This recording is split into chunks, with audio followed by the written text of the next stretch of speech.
हर घर तिरंगा, हर दिल तिरंगा।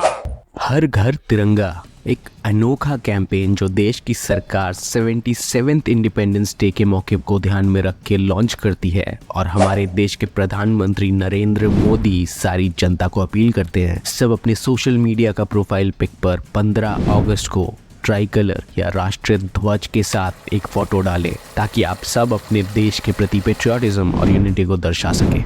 अब ये तो बहुत अच्छी बात है और यही कैंपेन पीएम मोदी ने ईयर 2022 यानी पिछले साल के इंडिपेंडेंस डे से पहले भी लॉन्च किया था। बट उस टाइम पीएम मोदी के इस कैंपेन के अनाउंसमेंट के कुछ ही टाइम में राहुल गांधी ये स्टेटमेंट देते हैं कि पीएम मोदी और बीजेपी के लिंक्स आरएसएस जैसे ऑर्गेनाइजेशन से हैं और इन सबका इंडियन नेशनल फ्लैग के प्रति कोई प्यार और सम्मान कभी भी नहीं रहा है। अब इतना बड़ा स्टेटमेंट राहुल गांधी ने क्यों दिया आखिर? आइए इस मामले के थोड़ा डेप्थ में जाते हैं और पता लगाते हैं कि आखिर राहुल गांधी ने इतना बड़ा स्टेटमेंट कैसे दे दिया। तो देखिए, ये वही नरेंद्र मोदी है और उनकी बीजेपी पार्टी है जिनके डायरेक्ट लिंक्स आरएसएस जैसे ऑर्गेनाइजेशन से है, ये कोई भी डिनाई नहीं करेगा। अब आरएसएस के बारे में आप लोग अक्सर पढ़ते ही रहते होंगे कि कैसे 1925 में शुरू हुआ ये संगठन हिंदुत्व के कल्चर और रिलीजन के नाम पे नॉन हिंदू रिलीजन्स के टुवर्ड्स इनटॉलरेंट है और इस ऑर्गेनाइजेशन के कई मेंबर्स पे कम्युनल वायलेंस करने और बढ़ावा देने का आरोप भी लगते हुए आए हैं। और अगर हम हिस्ट्री में झांक के देखें तो आरएसएस के लीडर्स का इंडियन फ्लैग के टुवर्ड्स हेट्रेड कोई नई बात नहीं है। इंडियन एक्सप्रेस के एक एयरपोर्ट के हिसाब से आरएसएस ने मजबूरी में पहली बार 15 अगस्त 1947 को इंडिया के फर्स्ट इंडिपेंडेंस डे पे नागपुर में अपने हेडक्वार्टर्स पर नेशनल फ्लैग लगाया था। उसके बाद सिर्फ एक बार और 1950 में आरएसएस ने नेशनल फ्लैग हेडक्वार्टर्स पे लगाया था। बट 2001 में राष्ट्रप्रेमी युवा दल के 3 युवा जबरन आरएसएस के हेडक्वार्टर में घुस जाते हैं और रिपब्लिक डे के मौके पर इंडिया का नेशनल फ्लैग उनके हेडक्वार्टर्स में लगा देते हैं।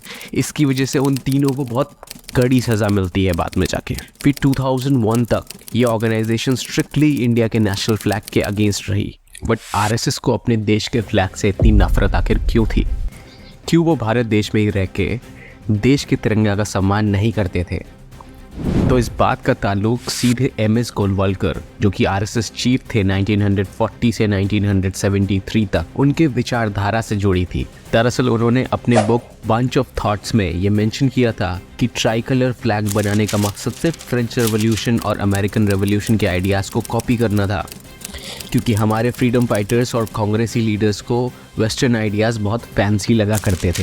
गोलवालकर का ये भी कहना था कि इंडियन ट्राई कलर फ्लैग का आइडिया असल में लीडर्स ने एक कम्युनल एंगल पे रखा था। वो सारे कम्युनिटीज़ को यूनिफाई करके एक जगह दर्शाना चाहते थे। इंडियन फ्लैग में सैफ्रन कलर हिंदू के लिए, ग्रीन कलर मुस्लिम्स के लिए और वाइट कलर सारे अदर कम्युनिटीज़ को दर्शाने का तरीका था। बट बाद में जब लीडर्स और देश के उस टाइम के प्राइम मिनिस्टर नेहरू को पूछा गया था इंडियन फ्लैग के इंटरप्रिटेशन के बारे में, तो कोई भी कम्युनल डिबेट से बचने के लिए पॉलिटिशियंस ने फ्लैग के कलर्स के बारे में एक नया एक्सप्लेनेशन दिया, जिसमें उन्होंने बताया कि सैफ्रन कलर सैक्रिफाइस को दर्शाता है, ग्रीन कलर पीस को और वाइट प्योरिटी को। और हमें पता है कि आरएसएस का मकसद एक हिंदू राष्ट्र हमेशा से रहा है, तो शायद इसलिए एमएस गोलवालकर और उनके साथ के लीडर्स ने कभी भी इंडियन फ्लैग का रिस्पेक्ट नहीं किया था।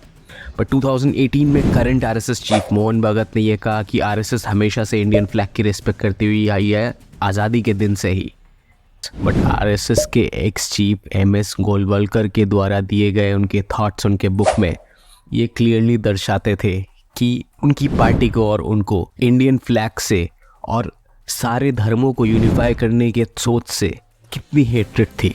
आज अगर कोई भी स्टेटमेंट, कोई भी पॉलिटिकल लीडर अपना स्टेटमेंट देके उनके बुक में लिखे गए चीज़ों को कवर अप करने की कोशिश करता है तो फिर भी ये सक्सेसफुल नहीं हो पाएंगे। पर दोस्तों, लोग अपने पॉलिटिकल बेनिफिट्स और एक्सट्रीम आइडियोलॉजीज़ को फैलाने के लिए कुछ भी बोले या करें, बट हम और आप जैसे कॉमन सिटीजन्स को बहुत ही पैशनेटली और सेक्युलर सोच के साथ हमेशा अपने देश के नेशनल फ्लैग का रिस्पेक्ट करना चाहिए। सो इस वीडियो में इतना ही। प्लीज़ वीडियो को लाइक कर देना अगर पसंद आया हो तो, और चैनल को सब्सक्राइब कर देना। मिलते हैं आपसे अगले वीडियो में। जय हिंद।